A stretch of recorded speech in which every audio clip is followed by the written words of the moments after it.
that one of the biggest opponents of the Finance Bill 2024, and one of the things that we found very contentious was the Eco Levy.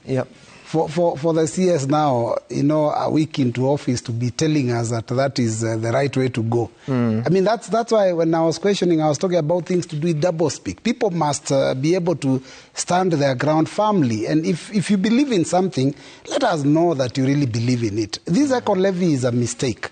And I'll tell you why I say it's a mistake. Because you cannot, a lot of times, it is about because they're levying taxes on, I think, phones and computers.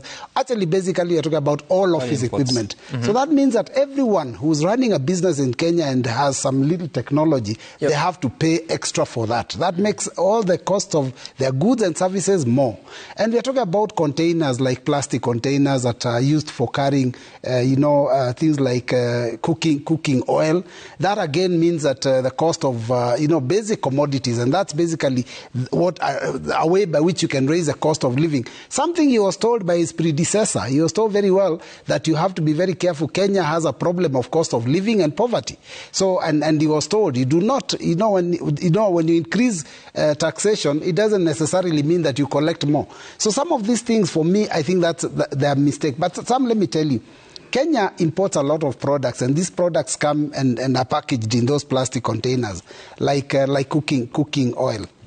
And I'll tell you that there are things that, and then of course we've talked about the equipment in the offices and all that. But there are people who argue that when you levy these some of these things, you make it more difficult for people to import, and maybe sometimes you support the local industry, which sounds very good. But basic economics teaches you a law on they call it the law of comparative advantage. That means basically that you as a country should concentrate your efforts on the goods and services that you have an advantage in producing.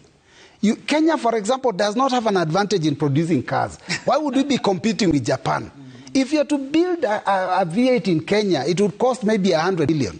But Japan can do it for a fraction of the cost, and then we can import. But there are things that we as Kenya can produce that maybe Japan cannot.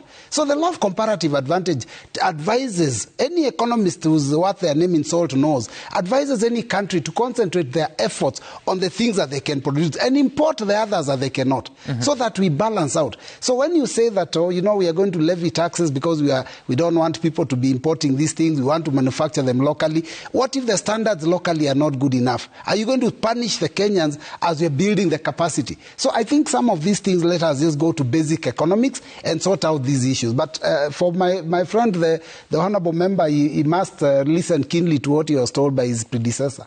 He was told in increased taxes, you don't collect more. He was also...